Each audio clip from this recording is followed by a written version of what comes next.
Makambozvifungawo here kuti Mwari ari panheyo dzerufu anomira kufa kuti aponese mutadzi ari kuda kufa? Tinokuchingamidzai wadiwa watarire papurogiramu yedu Tag the Everlasting Gospel, apo patinokupai mupawe gwendo mumharidzo dzinobuda mukati meshoko raMwari. Pazuva ranhasi tine TeamZunde vane musoro wenyaya unoti Neni Muparadhiso. Musati magara pasi kuti muteerere kana vakuru vakataura wana kutaurirwa hunyimwa sembare dzekumusana. Zvaigonakidza sei dai tateerera nehama. Kokai vadikanwi vari kure kuti vauye kuzonzwa mashoko akanaka. Ivai nekuteerera kwakanaka. Mwari akukomborerei. Petro nemuchinjiko pane tsime kwaro, mvura yekurapa iyo yabva kuna Jesu.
Sai vana vaMwari muzita raJesu, toda kutenda Mwari nemukana wavatipa wekuti tidzidze shoko ravo. Muzuva ranhasi tiri kudzidza kubva kubhuku yaRuka, Ruka chapter 23.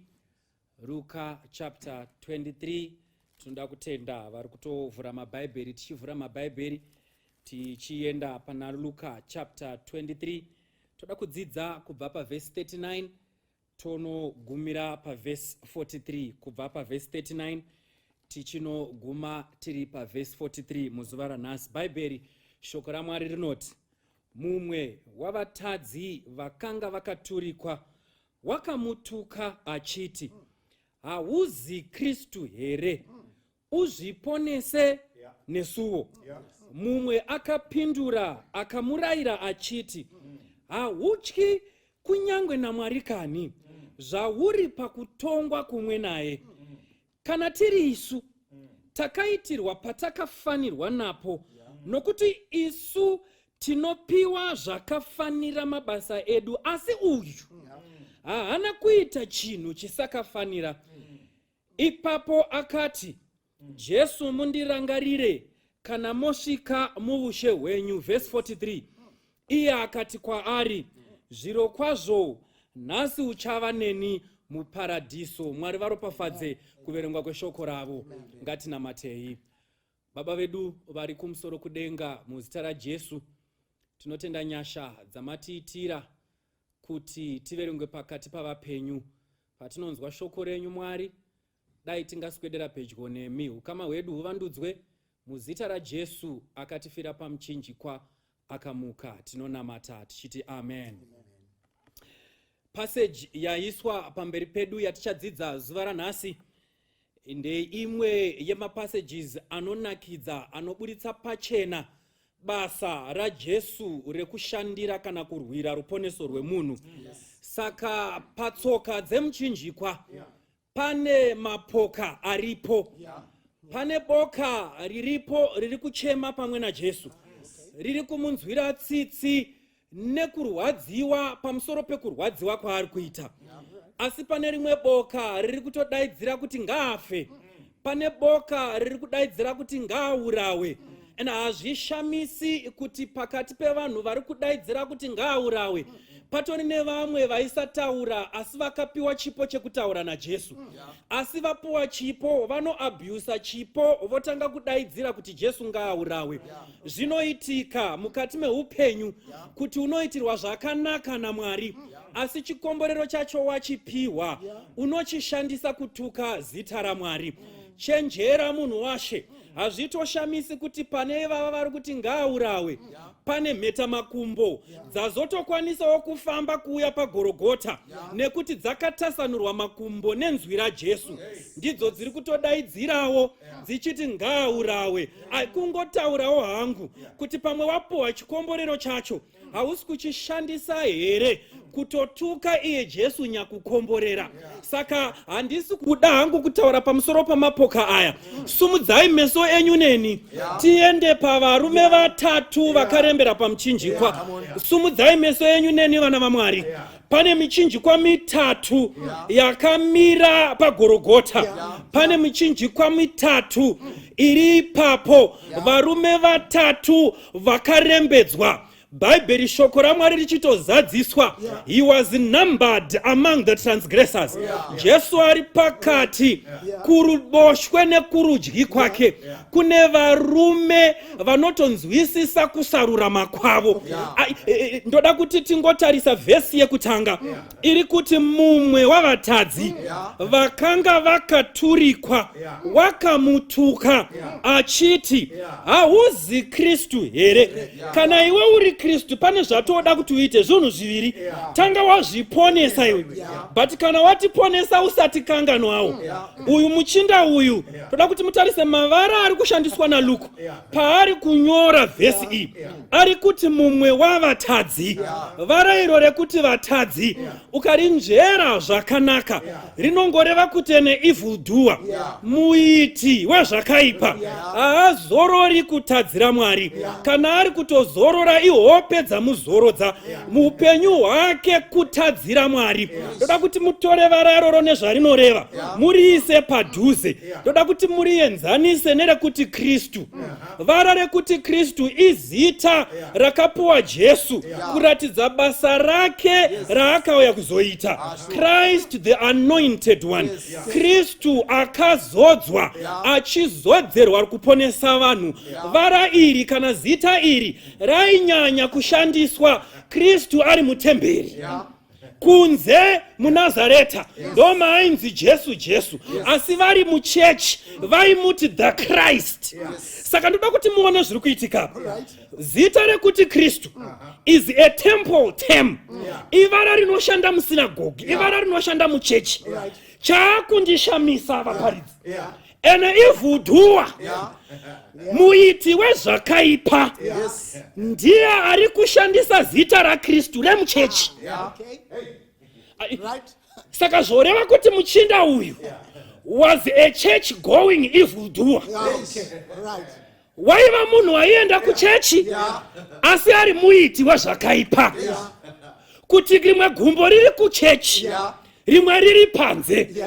Kuti munotembawo nemunamato asi hakata munokanda futi. Kuti munotemba futi nekutsanya nema-all night asi mupfuwira hamusii. Kwese muriko.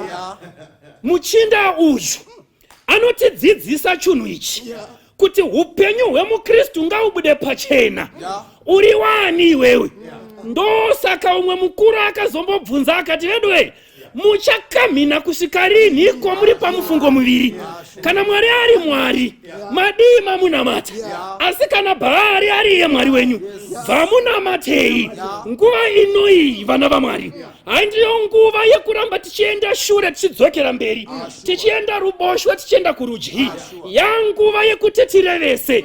Kana tonamata ngatirevesei. Kuti apa uri mutungamiri wechechi, apa uregi kunyepa kuti uite mari muhomwe. Uri kuita zvese, uri kubhalansisa chiKristu nechisiri chiKristu.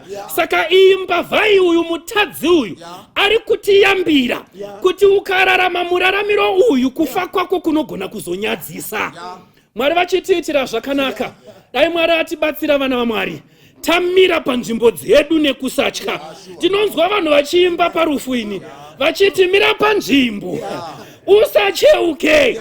Ndati mira panzvimbo. muKristu mira panzvimbo yako. Zvinoitika seiko kuti mai veruwadzano ndivo futi vanoonekwa pamharadzano vachipwanya mazai asi ivo vamboenda kunonamata? Zvinoitika seiko kuti mubvuwi ndiye anozoita zvimwe zveusiku asi tambomuona aine bhachi rakanaka achienda kuchechi? Munhu ngaazive paamire anamate Mwari wake. Ndiri kungoti weongororawo upenyu hwako. Hausi kurarama upenyu hwembavhai here? Kuti zvekuchechi unoda, zvekunyika futi unoda, gadzirisa ipapapa. Asi ndoda kuti timboiongorora futi mbavhai. Mashoko ayo ari kuti hauzi Kristu here? Zvandoda kuti uite zviponese. Ini pano handikwanisi kuzviburutsa. Iwe ndokuziva iwe wakaporesa vazhinji, wakatomutsa Razaro, mupenyu wakamumutsa iwe. Saka kundiburutsa pamuchinjikwa it's not a tough job for you. Unogona kungondiburutsa. Saka ndiri kukumbira iwe tanga waburuka. Kana iwe waburuka wozondiburutsawo. Mbavhai inotukwa nekuti vanhu vanonzwisisa kuti pasina kudeurwa kweropa raKristu hapana kanganwiro yezvivi. Saka vanhu vanonzwa mbavhai ichitaura vanoti mbavhai yapindwa neiko? Jesu akaburuka pamuchinjikwa, tichaponeswa sei? Mbavhai haisi kuzviziva here kuti Jesu muGetsemani atombokumbira kuti mukombe upfuure, ruponeso rukagununguka nekuzununguka semukombe uri mumaoko womunhu ane rubvundo, ruponeso rwoda kupwanyika.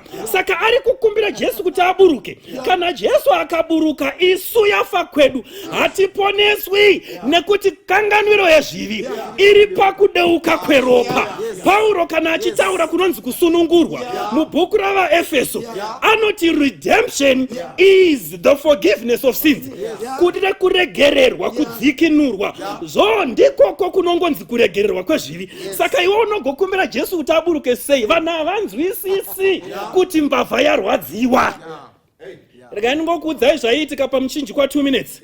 waiti kana wapfekedzwa korona yeminzwa vaikurova vaikusungirira padanda ponzi musoja rova munhu kashamu kacho kakari kapfupi kane zvitambo zvipfumbamwe kumberi nezvimabhonzo zvakakokonyara saka ukarova kanohaka ukadhonza kanobvisa nyama ukarova kakasahaka kanomara ropa rinoyerera ndo zvakaita kuti Jesu adonhe kaviri pasi pemuchinjikwa nekuti ropa rakanga rapera. Wasvika uchienda pacho pagorogota vanoisa masoja mana akakurinda maviri parutivi umwe mberi umwe shure ari mberi akabata chibhakani chezvivi zvauri kunofira ende vanokutenderedza nekure muJerusarema kuti vanhu vaone kuti uri mbavha waakunofa vazive kuti waakunoparara. Kana wasvika pagorogota vanokuradzika pamuchinjikwa vodhiraivha zvipikiri pazvinofanira kupinda pavanosumudza muchinjikwa vanosumudza netambo vanouregedzera unodonhera mugomba apa iwe wakachengetwa nezvipikiri.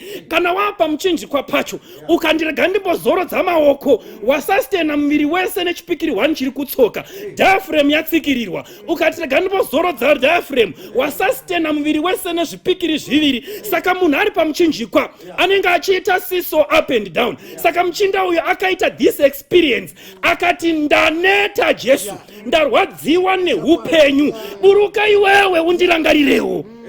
Varipo vanhu mukati meupenyu vakarwadziwa neupenyu varwadziwa neupenyu vakaita senge vasiya chiKristu takavaona vakuenda kunotsvaga vana kwavasingatsvagwi ndobva tatanga kuvaseka. Handi nguva yekuvaseka inguva yekuchengetana muchiKristu. Arwadziwa neupenyu anotsvaga iwe neni kuti tive pedyo naye.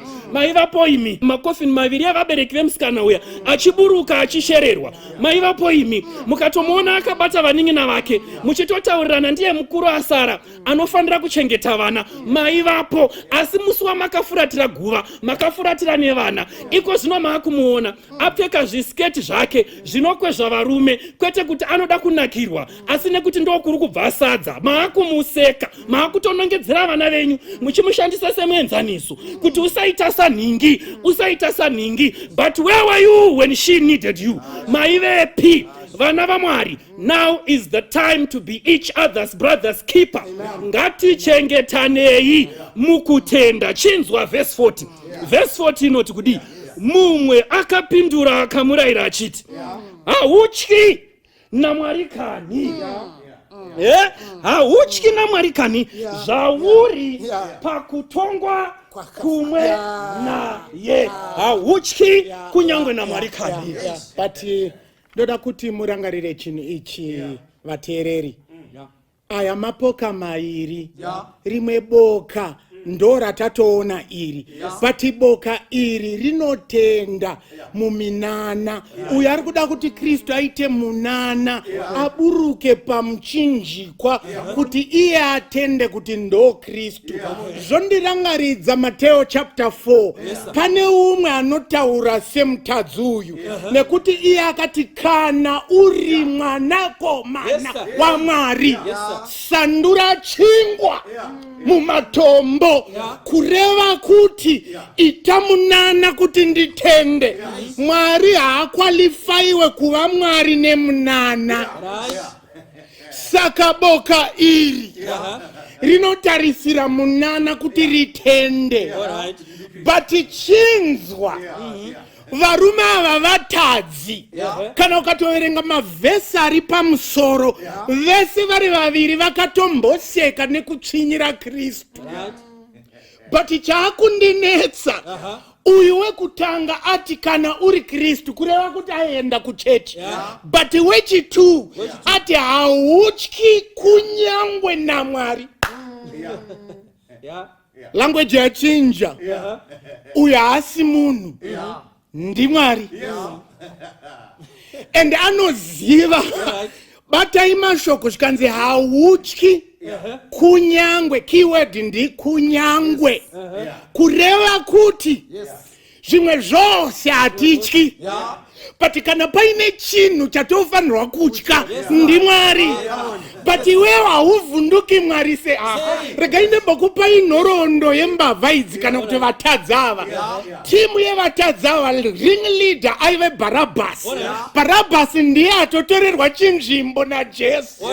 Dai Barabbas aizi kuziva kuti nzvimbo yake ndiKristu aitora, because Barabbas ndiye aifanirwa kupinda apa. Avaite ivarume ava vaimukira utongi hwevaRoma ngouriko, saka vaikonzeresa mhirizhonga. Vaisamirira ipapo vaikonzeresa violence, vaisamirira ipapo vaiponda, vaisamirira ipapo vaiuraya.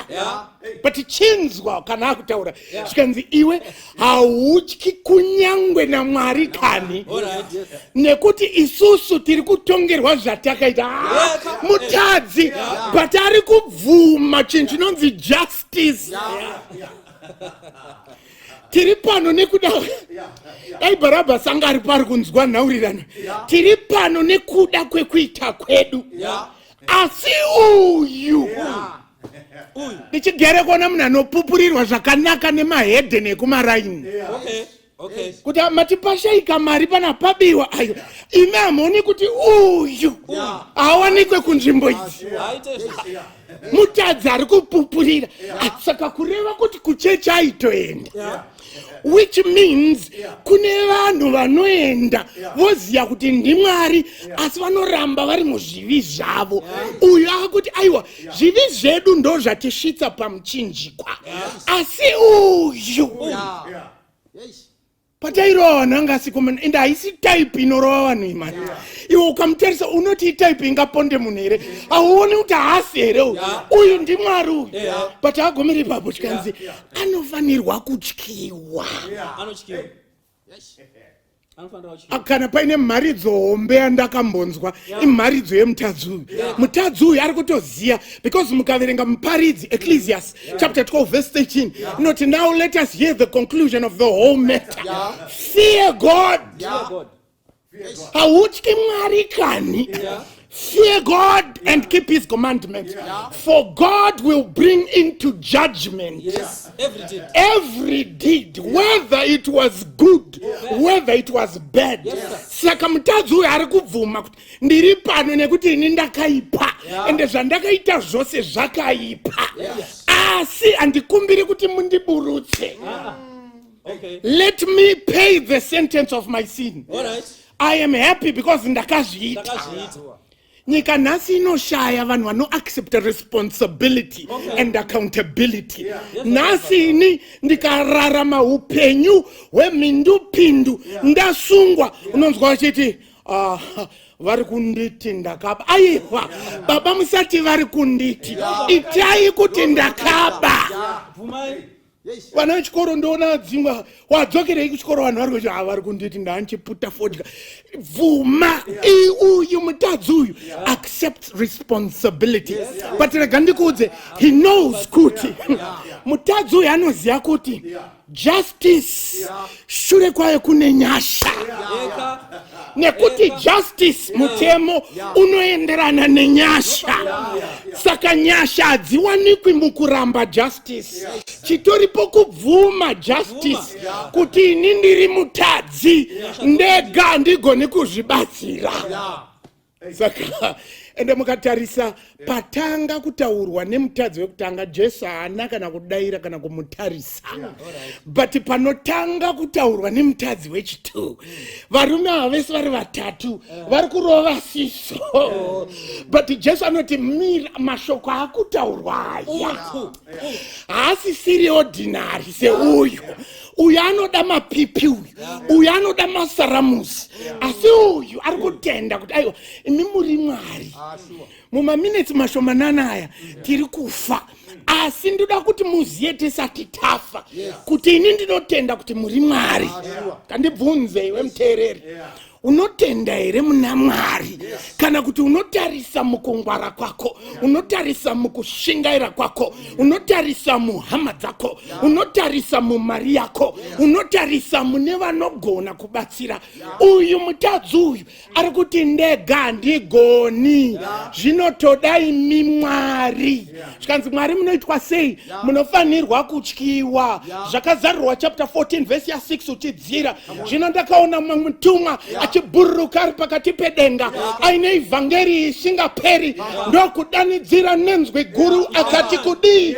Ityai Mwari, Nakuti nguva yake yekutonga yasvika. Uyu mutadzi uyu aiva mutadzi, but chokwadi aichiziva. And akati hazvina kunaka kuti upenyu hwangu upetwe ndisati ndaudza Mwari. Iwe wakauze kuti unopetwa rini. But chandoda kuti uzive, chandoda kuti udzamisise, usatendere upenyu hwako upetwe usati waudza Mwari. Because upenyu hwako ukapetwa. But panondinakidza, dai Bharabhasi akaziya kuti aitirwa rombo rakaipa, nekuti umwe wake uyu nyaya yake neupenyu hwake hwakutosanduka muma last minutes. Saka Bharabhasi akafunga kuti I'm free. Uye akafunga kuti ndakunofa, but he didn't know kuti upenyu hwake hwakunochinja just in the last minute. But ndinoda kuvunza mvunzo. Do you know who you call? Do you know who you believe in? Yes. Nekuti kana ukarasika pekuziya, rinoita dambudziko. Mukatarisa vesi ya 42 inotiko ipapo akati Jesu mundirangarire kana mosvika muushe hwenyu. Pane zvinhu zviviri zviri pavatadzi ava zvatiri kutoona zvakada kufanana. Chekutanga chacho ndechekuti vese vane access to the Savior. Vese vari pedyo naJesu vane mukana wokuponeseka. Rega ndikutaurire mwana wamai tichirarama, tichakadai tiri vatadzi, tose tine access to the Savior. Hakuna anonzi uyu ndiye ari pedyo naye zvakanyanya. Tose tiri palevel imwe, tinoponeseka. Saka vese vari vaviri vanokwanisa kuponeseka, vane mukana wokusvika pana Jesu. Ukavatarisa zvakare vese vari vaviri vatadzi ava vari kukwanisa kuverenga chibhakani chakanyorwa naPilate kuti uyu ndiye mambo Jesu wavaJudha. Saka vaizviziva kuti anonzi Jesu ndimuponesi. Saka vese vakatarisana nechibhakani chiri kutovanyorera kwavari kuti Jesu ndiye muponesi. Tinacho chibhakani chatinacho nhasi rinova shoko raMwari ratakatarisana naro, riri kutiratidza kuti uyu ndiye muponesi. Saka vose vari vaviri vakatarisana nechibhakani. Vari vaviri vakatarisana nemurume ari kufira zvitema zvenyika, zvitema zvepasi rose. But sarudzo ndo yanga yakakosha. Saka wepiri uyo anozvitarisa, ndinoona achikakavadzana mupfungwa dzake. Oti kana murume uyu ari mambo, kana murume uyu aine kingdom, ane umambo, kana murume uyu achikwanisa kuponesa vamwe vanhu, anokwanisa kugadzirisa nyaya dzangu. Ini ndiri mutadzi, but kana murume uyu achigona kuponesa vatadzi, anokwanisawo kundiponesa. Akatarisana nerufu, but ari kutoti pano ndawana mukana, ndakutofa rufu rwemutendi, ndakutaura nyaya yangu. Wangu zvangu ndaizika mwandiri tsotsi, wangu zvangu ndaizika mwandiri mutadzi. But this is the opportunity. Handichamisi mukana. Saka anotarira kuna Jesu, oti ndirangarire iwo. Anoti handichafinda kadaro, zvikareva kuzorora ngazveupenyu. Tinosvika pane dzimwe nguva neupenyu patinotarisana nerufu, patine tariro zvakadaro. Uyo ari pamuchinjiko, rufu ruchinhuhwa, watarisana naye, zvakadaro tariro yaivapo, makande yeimponesa aripo. Anotiko handingafinda kadaro, but chaitsvaka murume uyu kutenda kwakasimba. Nemhaka yei pane mutadzi ari kurutivi ari kutuka Jesu. Kwete zvega, kune mhomho yakaungana iri kusvereredza nekutuka Jesu. vamwe vari kumuti kana wangu ari mambo unosituri mambo iwe ibvaka pamuchinjikwa. Saka murume uyu paari pakaipa nemhaka ane pressure yeumwe wake ari kutuka Jesu neavo vari kutuka Jesu. But kutenda kwake kunoonekwa nekukurira influence yevari kupopota neinfluence yeshamwari yake. Nyaya yekuponeswa haisi nyaya yekutevedzera zviri kuita vamwe, inyaya yekutevedzera zviri kutaurwa naJesu. Saka ukateerera kuti vanhu vari kuti kudini unorasika. Iyi yakanga iri shamwari yake, but akati nyaya dzeruponeso hatiteereri shamwari. Pane vanhu vacharasikirwa nedenga nemhaka yekuteerera shamwari dzavo. Asi uyu anoti haiwa kwete hatiteereri shamwari nemhaka yei pane nyaya yekuponeswa. Saka anoisa kutenda kwake pamurume akufa. Zvaitsvaka kutenda, to trust in a dying king. Kutenda kuti mambo yaakufa uyu anondiponesa.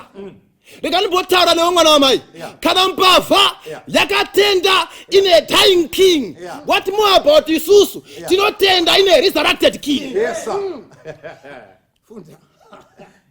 Mbavha iri kutenda pasina tariro nekuti iri kutenda pane murume akatarisana neguva. But tinotenda pamurume akamuka. We believe in a resurrected king, not a dying king.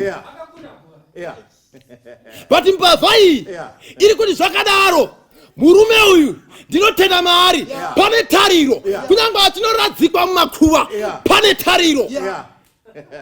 Saka kana mbavha mutadzi waitenda muna mambo watarisana neguva, chinokutadzisa iwewe kutenda pane wakamuka. Hatina mati Mwari ari mumakuva. We believe in a resurrected king. Tinotenda muna Mwari akamuka. Saka chinokumisa kutenda muna Mwari akamuka chii? Pane pfungwa yataurwa nevhesi yakakosha akati ndirangarirei. Remember me. Zvimwe zvingaitika but pane zvandinoziva nezvenyu. Ndirangarirei. Make mention of my name. Haasi kuti ndirangarirei nhasi, ari kuti muparadhiso Mwari ndirangarirei. Makandei ndinoziva roho yenyimi. Ndinoziva kuti kudenga uku kune bhuku riri kuitiko rinonyorwa zvizvo atadzi. Ndinoziva kuti kudenga uku kune vakanyorwa mubhuku yeupenyu. Saka zita rangu panonyorwa vane upenyu husingaperi. Musasiyawo zita rangu. Saka murume uyu ari kutenda kutarisana neguva. But now akuimba rwiyo rutsva. Ari kuti nyangwe ndikafa hangu pane upenyu. Nemhaka yei zita rangu richanyorwa. Mubvunzo wangu nhasi ndewekuti hanzvadzi yangu zita rako rakanyorwa here. Kana kubvunza nezvaJesu, zita rako riri kurangarirwawo here? Jesu paari kurangarirawo vamwe, zita rako iwewe baba makantarisa, zita renyu riri kurangarirwa here? Imai makantarisa imimi, zita renyu imimi riri kurangarirwa here? Uyo anoti ndirangarirei. Remember me. Menje nayo kuti kune mutadzi wakanditenda pamuchinjikwa. Rega ndimbotsanangura chimwe chinhu nguva diki. Pane chandoda kuti ubate. Bata pfungwa imuteereri. Nyaya dzekuponeswa dzinotsvaka kutenda. Saka ukaona munhu akutobvuma kubhabhatidzwa pane zvaatenda. Number 1. Number 2, dzinotsvaka kutenda kuti uri mutadzi. Chekutanga chakaitwa nemurume wepamuchinjikwa kubvuma kuti isusu takatadza. Ndo vanhu vari kutsvakwa naJesu nhasi vanotenda kuti vatadzi. Number 2, votenda kuti Jesu mwanakomana waMwari. Enda kaunotsvaka kambobhabhatidzwa. Enda unoverenga Acts chapter 8 inokutsanangurira. Filipi anoti aiwa ndakutsanangurira chokwadi wanzwisisa nezvebhuku yaIsaya. Iye anobva ati muyunaki saka mvura iyi chii chinganditadzisa kubhabhatidzwa. Iye anodzi aiwa kana uchitenda zvingaitwa. Saka kana uchiona wakangobhabhatidzwa but usina kutenda gadzirisa. Saka anodaro anobva ati meche nayo zita rangu waiziva kuti kune rutongo ruriko. Ngandikuudzei vana vaMwari, kune rutongo ruriko, but kune murume anova mumiririri ari kutotimirira kunyangwe nanhasi. Saka ukaiverenga vhesi ya43 yacho ndinofarira Jesu opindura. Iye akati kwaari, zviro kwazvo nhasi uchava neni muparadhiso. But mira mufundisi tisati tasvika ipapo, because tataura nezverufu rwepamuchinjikwa. Rega ndingoenda mberi bijana nezverufu rwepamuchinjikwa. Munhu aiti aroverwa pamuchinjikwa zvaisatora mazuva 3 kana 4 kuti munhu ange afa. Saka kana pane chinhu changa chichizivikanwa nembavha iyi ndechekuti mumazuva 3 kana 4 ari kutevera anga ari kuzofa achiiswa muguva. But ndoda kuti unzwe mashoko paari kuti ndirangarirei. Paari kuti ndirangarirei muumambo hwenyu. Haasi kutenda mukumuka kwa Kristu bedzi, asi mukumuka kwevakarurama. Rega ndikuudze munhu waMwari, pane akaimba akati kufa kwangu zvarova. Rega ndikuudze hazvirovi munhu waMwari. Whether waita zvakaipa uri muboka rembavha yekutanga kana uri muboka rembavha yechipiri, kufa kwako hazvirovi.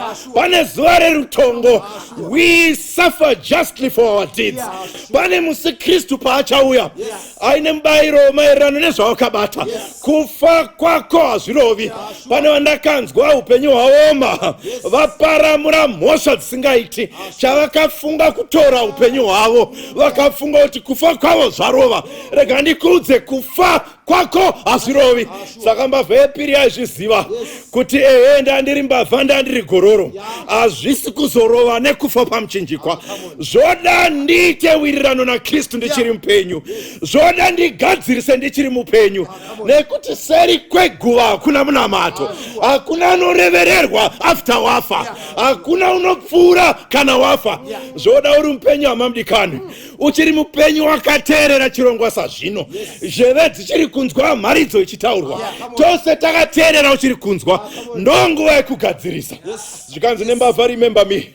Remember me, remember me, O Lord. Ndirangarirei pamuchareverera avo vakatenda kwamuri. Zvikanzi pano chiteerera unzwe, Jesu anga akanyarara pahurukuro dzose. Pataura mbavha yekutanga, Jesu akashaya chaita kuti adavire. Hapana chachiri worthy of Christ's response. Hapana chakazungunutsa nekunyevenutsa moyo waJesu. Dakara mbavha yepiri hamavadikani. Mbavha yepiri yagamuchira kuti kune uyo anonzi the resurrection and the life. Kune uyo anomutsa kunyange vakafa vari mumakuva. Zvikanzi pamuchauya remember me, Jesu ndo paanopindura pavhesi ya43. Zvikanzi iye akati, zviro kwazvo nhasi uchava neni muparadhiso. Zviro kwazvo Jesu anopindura. Rega ndikuudze, Jesu haanonoki kupindura kana mutadzi adzoka kuna Kristu, kana mutadzi abvuma zvivi zvake, kana mutadzi achitsvaga kunyoresa zita mubhuku reupenyu. Jesu harambi akanyarara. Jesu anopindura kwete mangwana asi nhasi. Jesu haamirira mangwana, nekuti mangwana hapana anoziva nezvaro, hapana anoziva nezveramangwana. Saka Jesu anogadzirisa nyaya dzako nhasi. Mugere makateerera ipapo mai, Jesu anogona kugadzirisa nyaya dzenyu.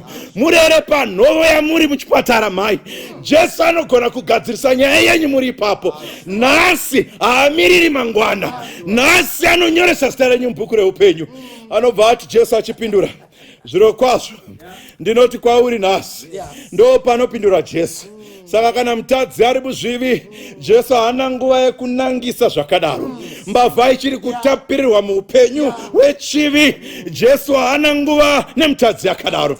Asi mutadzi paanouya, Jesu andiri pedyo akamirira kugamuchira mutadzi. Ndinorangarira mwanakomana muparadzi akanga aenda kunzvimbo iri kure, ariko ari kure akudya nhoko dzezvironda, achishuvira kudya nenguruve ariko. Ndokurangarira kuna baba, zvikanzi kumba kwababa vangu kunyange varanda chaivo vanodya ndinonzwa zviri nani. Zvikanzi ndichasimuka ndidzokere kuna mudhara. Akati achifamba mwana mukomana, baba zvikanzi vakamuona achiri kure, akatanga kuona ndibaba.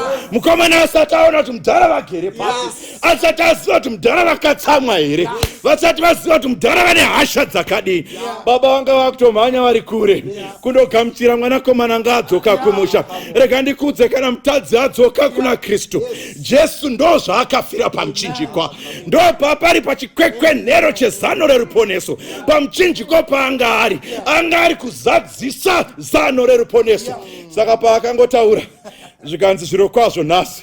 Saka mwana mukomana muparadzi paakasvika, baba vanga vatoya nenguo yekumuchinja, vanga vatoya nenguo yekuti iyi haiti topfekedzwa nguo tsva. Rega ndikudze kana mutadzi adzoka kuna Kristu, tichapfeka nguo chena, tichapfekedzwa nguo tsva, tobviswa dzekusarurama kwedu, tobviswa dzizere nezvivi dzedu, topiwa nguo yakagezwa muropa raJesu, yakagezwa muropa regwayana.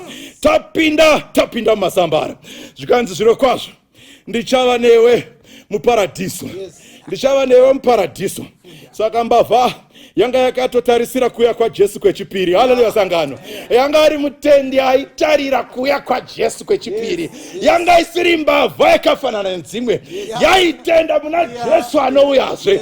Ndiye Jesu atiri kuparidza nhasi, the soon coming savior. Saka mbavha yainga ichitoona musi apo hwamanda icharira nenzwi remutumwa nezwi rehwamanda, mazwi aKristu achideedzera, mukai imi vakafa vari makuva, arise ye that sleep in the dust.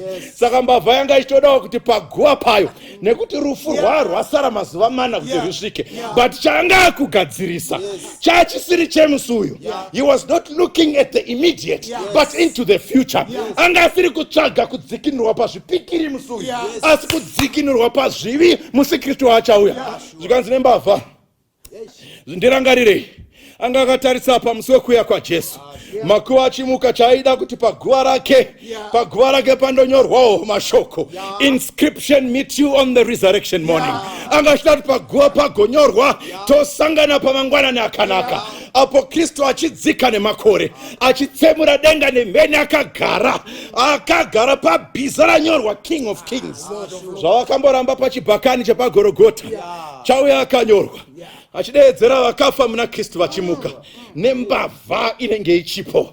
Iwe hausi mbavha, iwe hausi mondi, iwe hauna wakamboponda, iwe uchatangirwa here nembavha kupinda mumasambara. Watangirwa negoro here palast minute, ndo paakagadzirisa nguva yopera. Tapumupendero wenyika mavadikanwi, nguva yakundopera. This is the time to make your election sure. So he was looking on that day. But chatorwa Kristu achiuya when we shall defy the laws of gravity. Gravity chitidhonzera pasi, but simba redenga richitisimudza chienda kudenga. Tichabhururuka makore toenda kuparadise. Tabhururuka kumakore toenda kuparadiso ratakavimbiswa naMwari. So we shall be there one day, where God has gone to build mansions for us. Nekuti Kristu anotaura, ndinoenda kuna baba vangu, kune nzvimbo zhinji ndiri kuda kugadzirirai pekugara. So mbavha has a mansion prepared for him. But I'm asking about you, my brother. I'm asking about you, my sister. Do you have a mansion prepared for you up yonder? Mbavha yakagadzirisa payo, wamanda ichirira, mbavha inenge ichipinda makore. Saka chasvika, there will be a mansion for the thief on the cross. But Shashika, the thief on the cross, shall pluck from the tree of life. Agodga mchero on that day in paradise. In paradise, the thief on the cross shall walk upon the streets of God. In paradise, the thief on the cross shall drink from the river of life. One day in paradise, the thief on the cross shall declare there is no more death here. One day in paradise, the thief on the cross shall surely declare there are no graveyards in heaven. One day when we make it to paradise, the thief on the cross shall declare indeed there are no more tears. One day, when Jesus Christ comes, we shall be in paradise. Zvakazarurwa Johana achinyora, ndakaona denga itsva nenyika itsva. In that place there shall be no more death. In that place, there shall be no more pain. In that place, there shall be no more tears. In that place, there shall be no more pain. The thief on the cross will be there. Now I have a question before we close. Now I want to invite a fellow sinner like me. Pamchinjiko papa inema poka mavirembava. But pakupera kwenyaya papa neboka rangariri kurudyi kwa Kristu. Neboka rangarasarudza kundoparadzwa. My question is, which side are you leaning on? Which side are you jumping on? The thief on the cross, the dying thief on the cross. One made a choice for life. One sealed his decision for death. But I want to invite you. Make a decision for Christ. Ndoziva ukazvitarisa uri mutadzi mukuru unogona kutofunga kuti hauponeseki.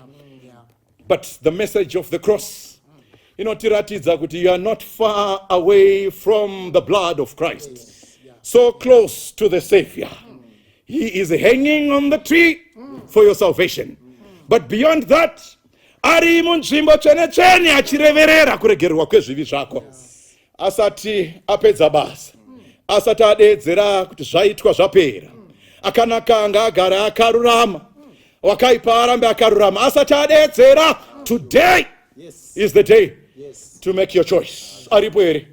Anoti Mwari ndibatsirewo. Ndakanga ndiri mutadzi. Ndikazvitarisa ndakafanana nevatadzi pamuchinjikwa.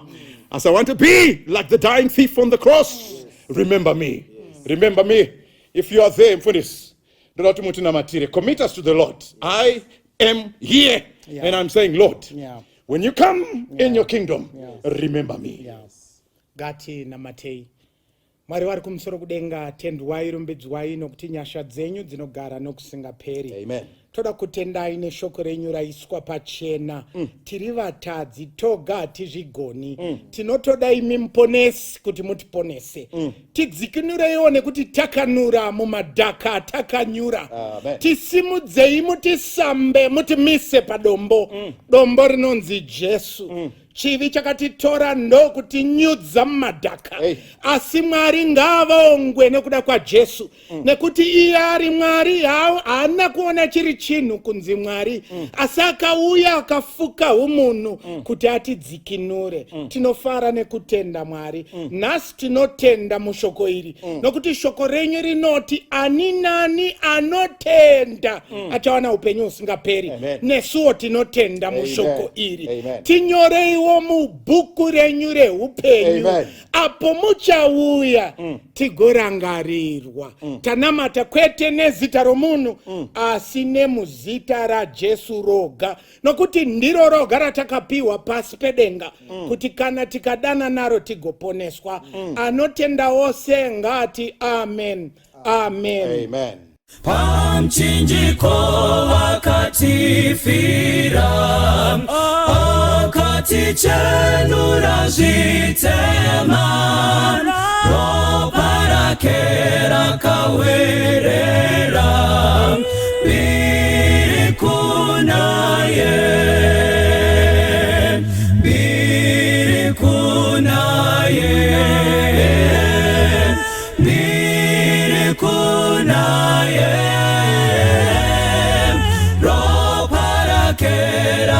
Tisamba biri kunaye,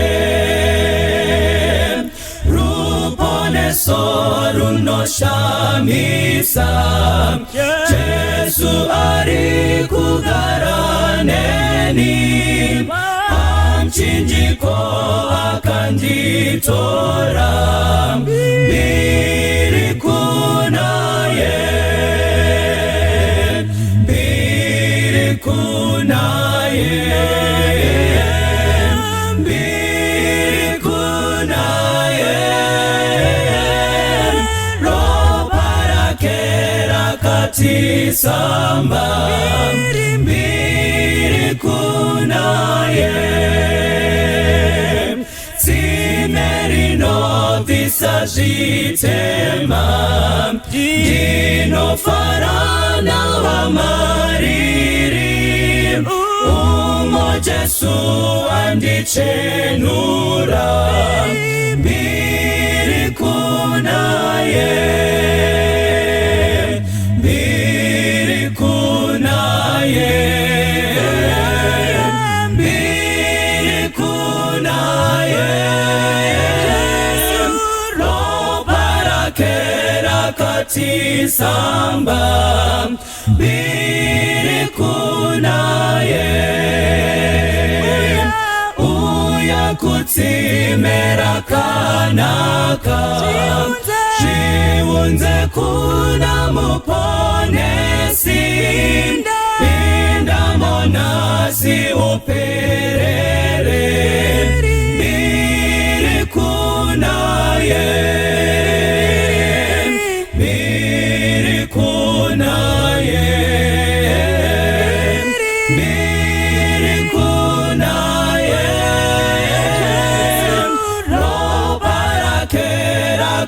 Katisamba mbiri kunaye,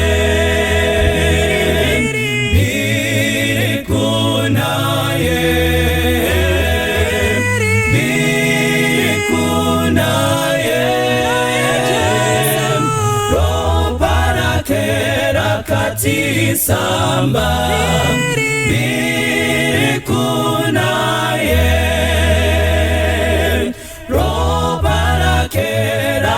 katisamba mbiri kunaye.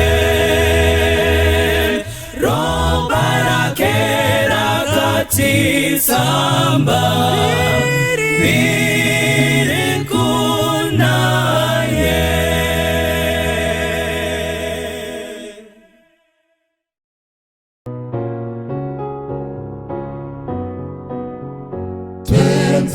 Kozo warini Musa timashika Oyo yedu yaneta Neku mumirira Yo warini yoguwa Inotenya kwasho Kupenya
Yesu mnunuri wangu, murimio wangu, ponesi munyaradzi mumatambudziko.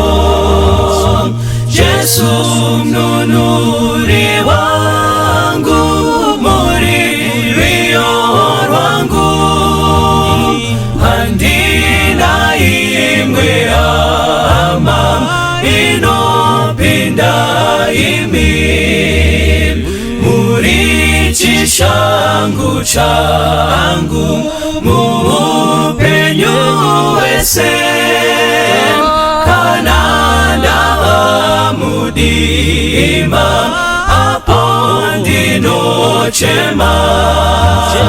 Jesu mnunuri wangu, muririo rwangu, handina imwe hama inopinda imi, tenzindo musimbira shamwari yeidi, ndinomuda kupinda vanhu vese pasi.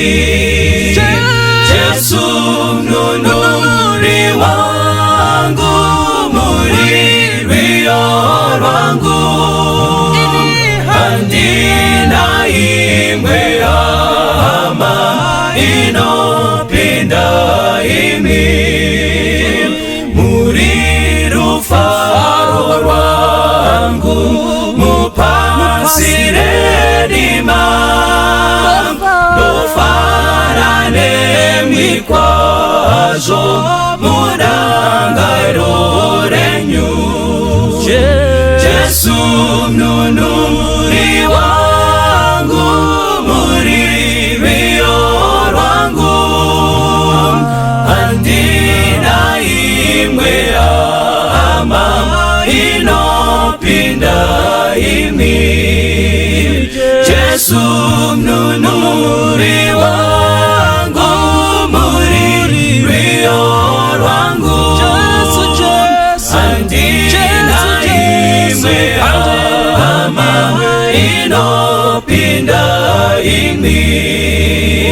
Jesu mnunuri wangu, muririo rwangu, handina imwe hama inopinda imi, handina imwe hama inopinda imi, handina imwe hama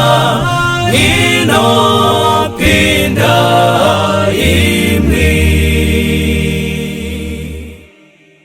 Ndiri kukwira munzira yekudenga misi yese, ndichinamata munzira tenzimidze kudenga, ndisimudze ndimisenyi, nerudawira kudenga, panzvimbo yakakwirira tenzimise kudenga.